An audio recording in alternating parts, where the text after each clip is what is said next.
What's up, everybody? Thank you for tuning in to another episode of the CPA Zone, the podcast where we discuss tax strategies and accounting tips for entrepreneurs and real estate investors.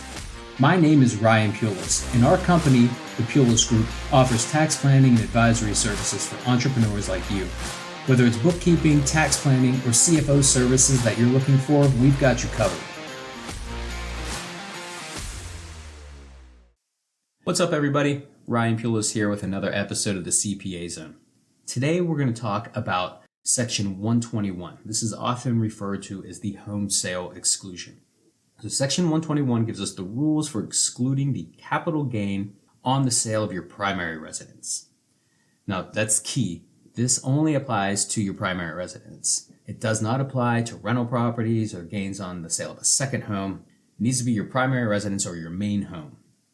So what this section says, the home sale exclusion, it allows you to exclude up to $250,000 if you're single worth of capital gain from the sale of your main home. That exclusion is $500,000 for married couples. So an example, let's say you and your spouse sell your primary residence. You'll recognize a gain of $600,000. Let's say the market's really taken off since you bought your home. So you have the $600,000 gain. Without the exclusion, you'd be paying tax on the entire $600,000 capital gains. However, you're married, and in this example, you pass all the tests, you qualify for the exclusion, so you'll exclude $500,000 of that gain, pay no tax on it. You'll only pay capital gains tax on the additional $100,000 gain that's in excess of the exclusion. So to qualify for the exclusion, you must meet the use test and the ownership test. So the use test says you must have lived in the property as your primary residence for at least 2 of the last 5 years. Now, they do not have to be consecutive.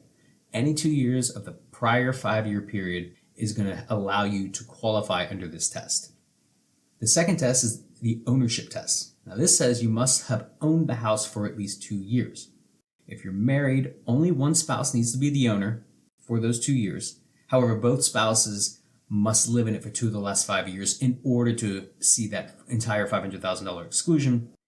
If only one spouse qualifies under the use test, the 2 of the last 5 years, then the exclusion is going to be limited to $250,000.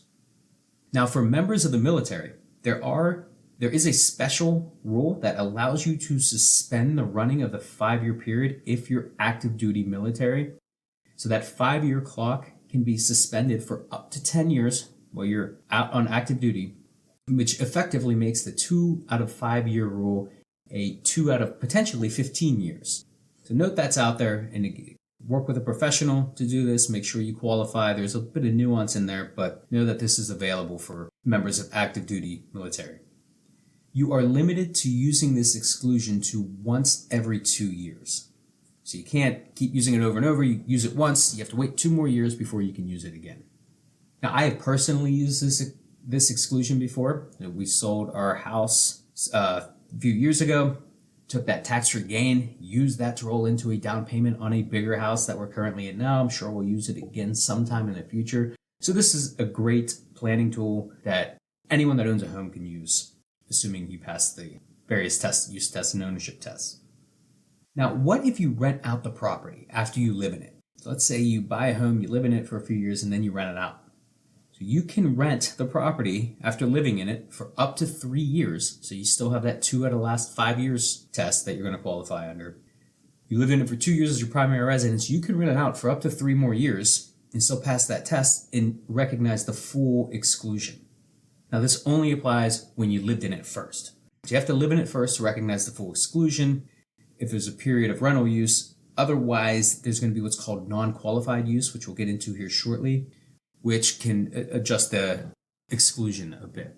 So quick example of how this would work. You buy a house for $300,000. Let's say you're married.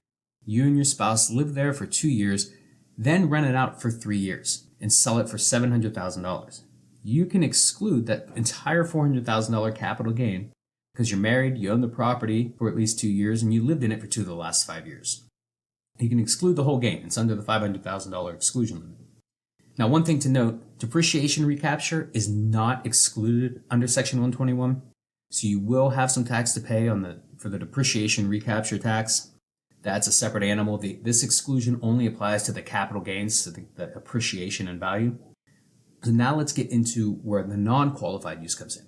The example we just went through, you bought it first, lived and used it as a primary home first, then rented it out. What happens if you have a rental property that you decide to move into?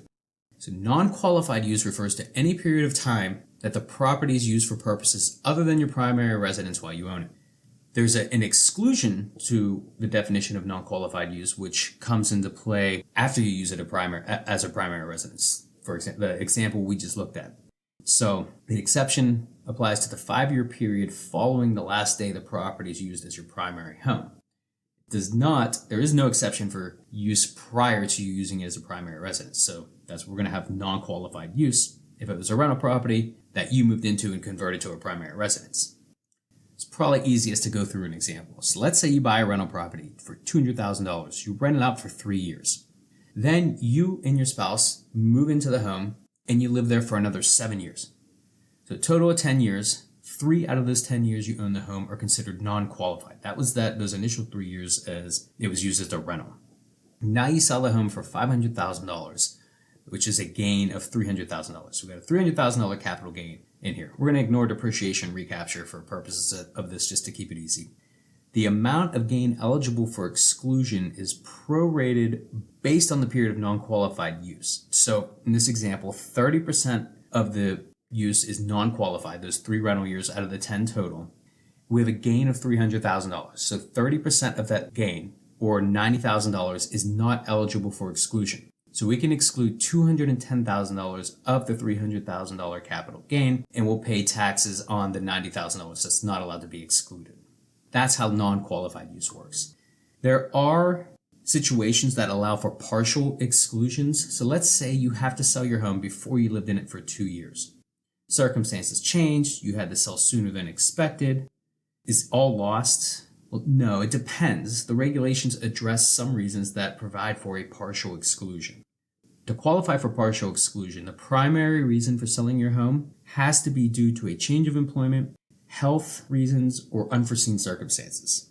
So the key here is that the change is a surprise. You did not have any foreknowledge of it when you purchased the property. So we'll look at each of these a bit. So change of employment.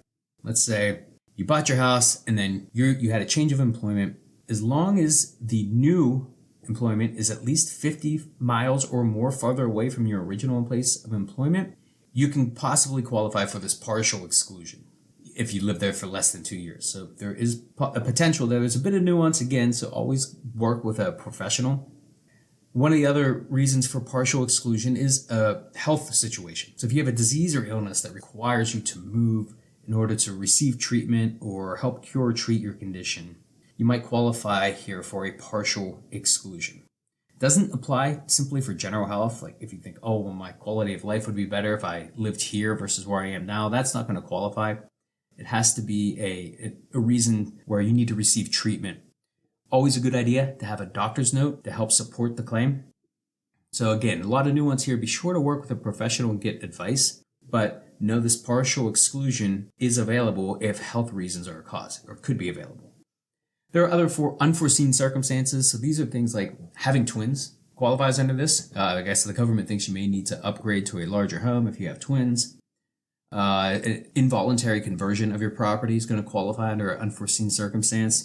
So if the government comes in and takes the property, they need to put in a road through your yard and they take your property. As an involuntary conversion, you can qualify for a partial exclusion here. Natural disasters, that's an unforeseen circumstance. So again, a lot of nuance here. Make sure you're working with a professional. So to summarize, Section 121, or the home sale exclusion, allows you to exclude capital gains of up to $250,000 from the sale of your primary residence or $500,000 from married couples. There are some adjustments to make if you have periods of non-qualified use. You have to pass certain tests in order to qualify for the exclusion, the use test and the ownership test. The use test being you live in the property for at least 2 of the last 5 years. Ownership test meaning you owned it for at least the last 2 years. And there's the potential for a partial exclusion if you had to move before you lived there for 2 years due to a change of employment or a health issue or other unforeseen circumstances. So that about does it for today. I appreciate you listening. I hope you've got some value out of this podcast episode. If you did, please leave a 5-star review, hit the like and subscribe button. Until next time, have a great day. So that about does it for this episode of the CPA Zone. Thanks for listening, and I hope you found something valuable that you can take away.